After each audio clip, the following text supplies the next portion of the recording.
Sonbahar ve kışa girerken doğal olarak bağışıklık sistemimizi nasıl aktifleyebiliriz? Bunun yöntemlerini söyleyeceğim. İlk olarak tabii ki bitkisel beslenmeyi arttırmak. İkinci olarak doğal yağ alımı yani zeytinyağı ve balık yağı gibi alımı arttırmak.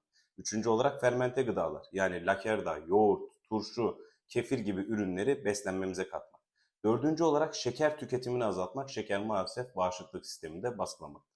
Beşinci olarak sıvı alımını arttırmamız çok önemli. Sıvı alımı arttıkça bağışıklık sistemimiz kuvvetlenmekte. Altıncı olarak orta seviyeli egzersiz yani haftada 150 ila 250 dakika arası egzersiz çok önemli. Ve son olarak da tabii ki stresten uzak kalmalıyız.